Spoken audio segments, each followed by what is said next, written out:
Joining us now, he's a former U.S. Department of Justice official and attaché at the embassy back in Colombia. And we just had you on the broadcast. I was saying back when you were there, you never could have thunk something like this could happen. And when, that was when things looked rosy. And you said you just saw the Colombian president not too long ago. He seemed very confident, didn't he?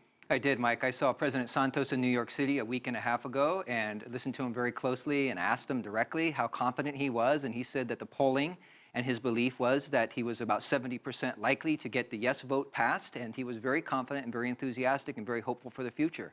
So when you're confident like that, you don't really have a plan B, do you? I mean, it seems like everybody's kind of scrambling, right? Well, both Timochenko, Rodrigo Londoño, the head of the FARC, and President Santos said previous to the actual referendum this past week, just a couple of days ago, I should say, that there was no plan B, that if the Colombian people voted to not stop this war and to enter into long-term peace, that there was no going back. And I'm heartened to see that both sides have committed to a bilateral ceasefire, giving both sides time to sort of work this out.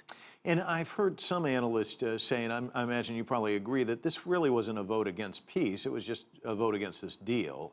Where did they go wrong in forging this agreement? I mean, because obviously you have to think about the voting public and what they want.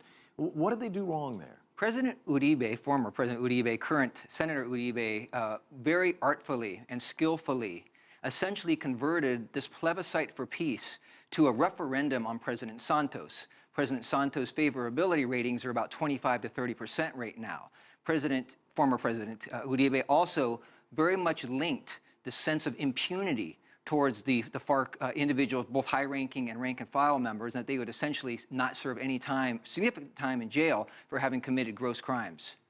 If you and I sit down at a negotiating table and we hammer out a deal, and then you come back and say, well, this deal doesn't work, now I'm going to impose all these things on you, that's how a deal sort of crumbles, doesn't it? I mean, how delicately do they have to do this dance in order to keep this thing alive? It's extremely delicate. I know that the government of Colombia is quite hopeful that Timochenko and the FARC upper command can maintain discipline and control over their rank and file. They clearly were able to do that at the 10th conference just last week, where they were able to get unanimous support from the rank and file within the FARC to support this peace deal.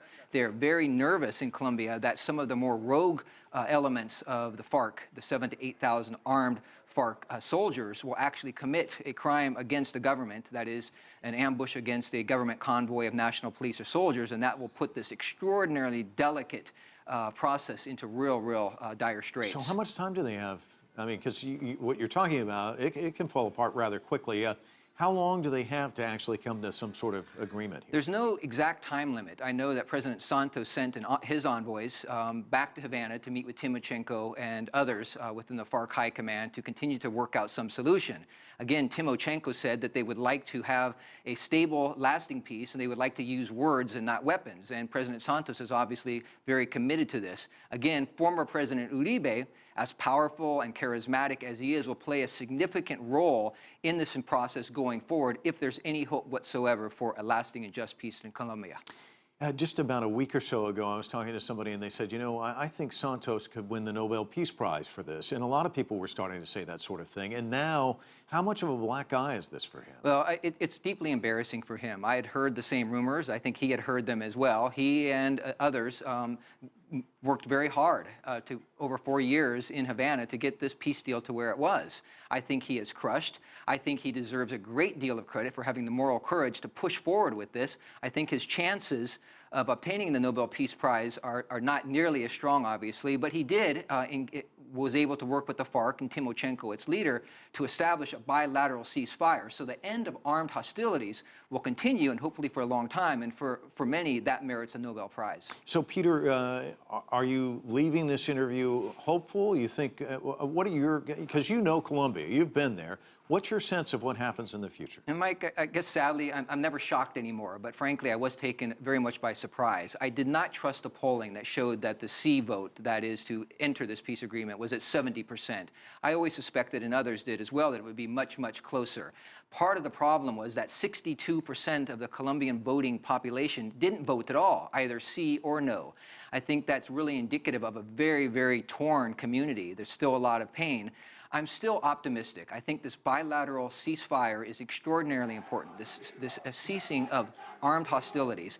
And both the FARC Secretariat and the government of Colombia are saying all of the right things. Whether or not they can hold together for a significant amount of time to get something else negotiated is the real challenge. I don't think they're going to have 4 years to get that done again. No, I'm going to agree with you there.